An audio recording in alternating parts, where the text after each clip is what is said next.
Thank you, Madam Chairman, members of the committee, and Mr. Roberts for his attendance this afternoon. My name is Jerry White, and I am the Executive Director of the Kansas Corn Growers Association, and I also do that role for Kansas Grain Sorghum as well. And I appear today as Chairman of the Atrazine Network, and the Atrazine Network is merely a coalition of agricultural groups, but one that represents over 30 crops grown in over 40 states. Those crops include corn, citrus, tree fruit, sorghum, vegetables, grapes, sugarcane, macadamia nuts. If it's grown, there's a chance that it's touched by our organization. Atrazine is a herbicide that American farmers have used for weed control for more than 50 years. It's been found to be safe by the governments of Great Britain, Australia, and many other countries, including the U.S. EPA. This morning I learned that the World Health Organization has adopted a new water quality standard, a drinking water quality standard, and that new standard is over 33 times the current U.S. standard. 33 times. Atrazine is one of the most studied molecules on Earth.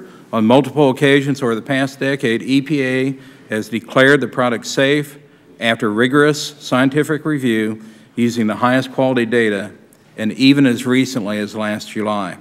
However, within weeks of last summer's positive report posted on their website, something happened, something that undermined all this deliberation, all this science.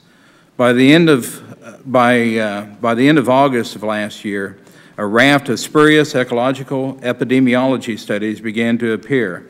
They were promoted by trial attorneys, advanced by environmental groups with anti-agricultural agendas, and their well-heeled PR advisors, and certainly picked up and ran by as scare articles in the New York Times and also the Huffington Post. Trial lawyers joined forces with environmental activists and sought to regulate through the courts what science could not support within the EPA regulatory process way back in 2004. For instance, the EPA began to make their determination that atrazine was safe to continue to use in an interim registration decision that was published in 2003. The first trial lawyer lawsuit was filed in Illinois in 2004. But this is a different game now, and last fall they found the EPA very receptive to take the bait. Media frenzy prompted EPA to announce the new comprehensive scientific re-review of atrazine with a breakneck pace of 4 SAPs between November of 2009 and just simply 2 weeks ago. 2 more are scheduled quickly to follow in 2011. Amazingly, EPA actually cited the media and activists' reports for reopening a scientific review process they just put to rest. EPA was not scheduled to review atrazine again until 2013 as part of their scheduled review of all pesticides. In February, an SAP considered the very studies EPA referenced to initiate this rushed re-review of atrazine. Scientists at SAP concluded that the overall quality of these studies was relatively low, and certainly had the agency followed its own process of internal data evaluation prior to taking it to an SAP, it would have known that the studies were not useful in a regulatory process. This is just one way in which the agency's rushed re-review does not align with the processes that have, up until now, confirmed the EPA's reliance on the best quality data available. Growers and associations that have provided comments and support for atrazine are now being targeted by the activist trial attorneys. Subpoenas are being issued for massive, expensive, and time-consuming production of records unrelated to any litigation. We are being harassed, even bullied, for daring to defend ourselves. The message is clear. If you stand up for atrazine, you best be prepared to pay a price.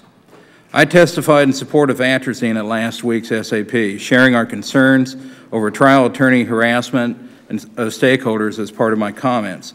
The very next day, activist attorneys sought and obtained subpoenas against Kansas Corn, Kansas Grain Sorghum, and me personally.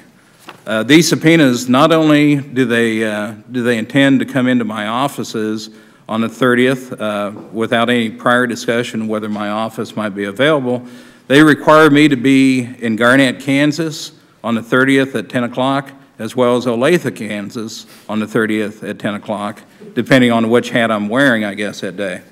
Fortunately, I'll be in the Ukraine on the 30th at 10 o'clock. Most farmers live next to their fields. They raise their children in these environments, and if there was any real harm in atrazine, the American farmer would have been the first to notice and certainly the first to care. They value atrazine because it is effective and it's safe, and that's why well over half of U.S. corn, 2/3 of sorghum, and about 90% of sugarcane is protected from weeds by the use of atrazine. For the farmer, however, atrazine is not a matter of politics. It is a matter of staying in business in what is still a rough economy. EPA estimated in 2006 that atrazine provides a $28 per acre benefit for corn. And while significant, we believe that that number is actually much larger today. While environmental activists demonize atrazine, farmers know that atrazine enables an enormously productive benefit for the environment called conservation tillage. In 2008, for example, 64% of atrazine used in corn supported conservation agriculture, practices that help sequester carbon, reduce fuel consumption, and improve a farm's overall carbon footprint, as well as reduce soil erosion. I realize that members of this distinguished body have many important issues before you today. EPA's treatment of atrazine may not sound like a high priority, but it is a matter of great importance to the farm economy. EPA at the highest levels needs to provide guidance to ensure that years of scientific review conducted under both Republican and Democratic administrations is not undermined. In addition, I believe our elected agricultural leaders must help EPA to understand the implications of their failure to do so. Thank you.